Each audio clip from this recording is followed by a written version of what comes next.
Yo! Welcome back again mga katropa pits dito sa aking YouTube channel. So ngayon, tayo ay nasa pangalawang video na kung saan ay pagpapatuloy natin ang pag-uusap kung paano nga ba maging Pinoy teacher dito sa United States. So bagong lahat, huwag kalimutang i-click ang like at share and subscribe. At kung isa ka sa mga natulungan ng aking mga videos, huwag mo naman kalimutan i-share dito sa iyong mga kaibigan. At panoorin palagi ang mga video na magiging beneficial para sa iyo. Hindi lang ito para sa akin, kundi para sa lahat ng mga interesadong magturo dito sa United States. So ano pang hinihintay natin? Let's go!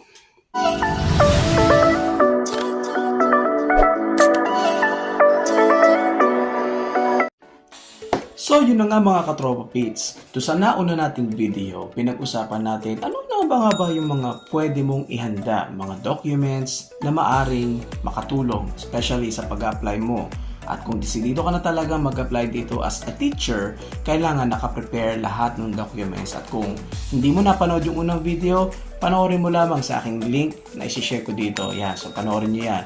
At mapapag-usapan natin ngayon sa pangalawang video. Let's say, nandyan na lahat ng documents na kailangan. Ano ang second step para maging guro dito sa United States? Ito na yan. Ayun nga mga katropa pits. Balikan natin uli yung isa sa mga points na nabanggit ko. Ang tanong, handa ka na ba? Siyempre, kagaya nga na napapanood natin sa television, question lagi ng isa sa mga mahusay na host. Handa ka na ba? Yan. Ayan ang una mong tatanong sa sarili mo. Kasi, nandyan nga lahat ng documents. The question is, ready na ba ang iyong puso? Ready na ba ang iyong mental capacity?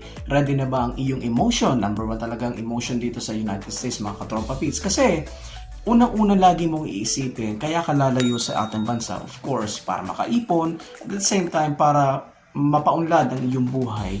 Pero of course, may mga kailangan kang paghandaan at ang isa sa mga dapat mong paghandaan ay ang iyong damdamin, ang iyong emotion. Ready ka na ba kaharapin yung mga struggles na maaring mong kaharapin? Let's say, kagaya namin, ako ay nasa second academic year na aking pagtuturo. And of course, maraming nararanasan, madaming experience, pero syempre, dun tayo matututo. And lagi mong itatanong sa sarili mo, kahit nandiyan ang mga documents na hinihingi sa'yo, ready ka na ba?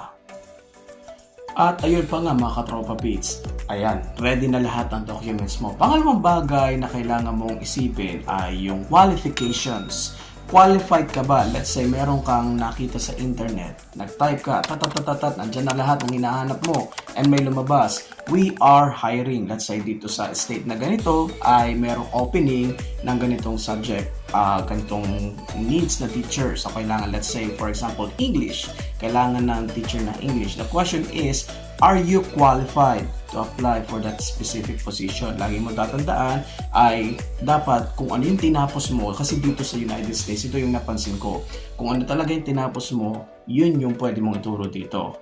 Way back sa Philippines, before ako magpunta dito, ako po ay natuturo ng MAPE. So alam natin na MAPE, Music Arts, PNL, kasi yun yung interest ko. Pero hindi po yun yung major na aking tinapos nung ako'y nag-college sa Batangas State University. So ako po ay graduate ng major in English. So pagdating dito, ayun yung kailangan kasi. So ayun yung in-applyan ko at qualified naman ako dun sa aking position na ina-applyan. So ang tanong, qualified ka ba dun sa position na iyong ina-applyan?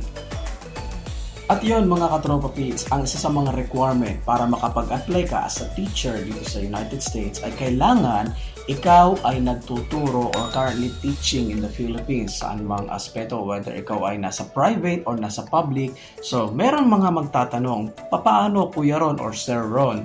Paano yun? Hindi ako nagtuturo right now, pero nakapasa ako sa board exam. May experience ako ng pagtuturo within the last few years. Yan ay sasagutin natin sa mga darating na video. So kaya kailangan ikaw ay lagi nakatutok sa ating video, nakatutok lagi sa aking mga i-upload, at ilan sa mga questions ninyo ay aking susubukang sagutin base sa aking nalalaman at base sa mga mapapagtanungan natin. At ito pa yung isa sa mga points mga katropa pits, hindi ko alam kung pang ilang points na to, pero palagi mong tatandaan, bilang isang guro dyan sa Pilipinas or kahit saan ka man ngayon, kailangan ikaw ay merong good character. Isa sa mga titingnan nila ay yung refleksyon ng iyong pagkatao. ano ang reflection, anong na-assess nila sa iyo. Syempre kailangan meron kang good quality as a teacher and as a professional. So kung ikaw ay professional, kailangan umakto tayo bilang professional. Syempre lahat tayo ngayon na merong social media. So para sa akin, kailangan malinis ang iyong mga pinopost, hindi ka nagpo-post ng mga hindi ka aya-aya. Ang iyong mga speech ay syempre dapat kagalang-galang. Syempre tayo bilang mga guro, tayo ay model ng mga estudyante. So kung nasan man tayo, nasa Pilipinas man or nasa ibang bansa, kailangan maging model tayo ng magandang pagkatao. Kasi tayo yung maging reflection nila, tayo yung gagayahin nila. And of course, lagi mong tatandaan, dapat maganda ang iyong record. At ayun nga mga katropa pits, ito pa ay isa sa mga kwentuhan lang naman. So as a teacher, kailangan, syempre nag-a-apply ka dito at ang language na kailangan gagamitin mo, whether magtuturo ka man ng math, ng science, ng English or whatever subject yung ituturo mo na pasok doon sa requirements mo, palagi mong tatandaan dapat marunong kang makipag-usap in English. Of course, you are applying as a teacher here in United States of America, and of course the language that's being used here is none other than but English. Typing, writing, speaking. So yun mga katropa pits, kailangan medyo proficient tayo. Kailangan mong at least makapag-construct. Ito yung struggle ko nung ako ay umalis ng Pilipinas. So during that time, hindi agad ako nakalipad. So naghintay ako ng ilang buwan at nagtuturo ako through Zoom. So nagtuturo ko through Google Meet, so whatever it is. So nagtuturo ko sa mga bata online. At ang struggle ko during that time, akala ko yung the way I speak ay naiintindihan nila. Marunong ako magsalita ng English pero iba yung accent na meron sila dito. So maging aware ka kung ano man yung state na pupuntahan mo kasi maaring naiisip mo, marunong naman ako mag-English pero hindi nila ako naintindihan. At yun yung nangyari sa akin during that time. Sobrang prepared ako, nagtuturo ko online, ginagawa ko yung part ko as a teacher, pero nakikita ko sila sa camera, nakikita ko sila sa video na parang, what are you talking about? So parang nag-iisip sila, ano yung sinasabi ng teacher na to? And we don't even understand what you're trying to say. So parang ganun yung dating sa akin. At pagdating dito, ganun na nga nangyari. So pinakinggan ko kung paano sila mag-usap. At syempre, tayo mga Pilipino ay gifted ng magaling mag-adapt. So tayo ay biniyayaan ng Diyos na makapag-adapt sa kanilang language and at the same time makapag-adapt sa kung ano paano sila mag-usap. At yun na nga, up until now syempre hindi pa naman ganun ka-perfect pero I'm still trying to learn. I'm still trying to learn how they converse, how they communicate, the way they do their communication, yung conversations nila. Yun, so maraming bagay pa rin ako natututunan pero kahit papaano at least naka-adapt na tayo doon. So again, isa sa mga kailangan mo ay yung proficient ka kahit paano pagdating sa English language. So yun mga katropa pits, ito yung pangalawang video na kung saan dinidiscuss natin kung paano itong mga sinasabi ko makakatulong sa yung pag-apply as a teacher dito sa United States. At hindi pa tayo natatapos yan mga kapatid, meron pa tayong pangatlo, pang-apat hanggang pang-limang video na maaari makatulong. Sa ating pangatlong video pag-uusapan natin, Kuya Ron, paano ko makakakita ng aking employer? Yun.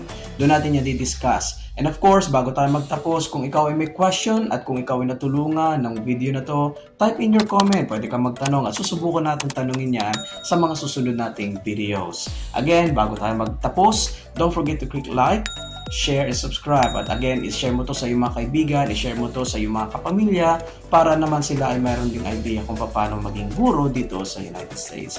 Hanggang sa susunod nating video. Salamat na marami at paalam!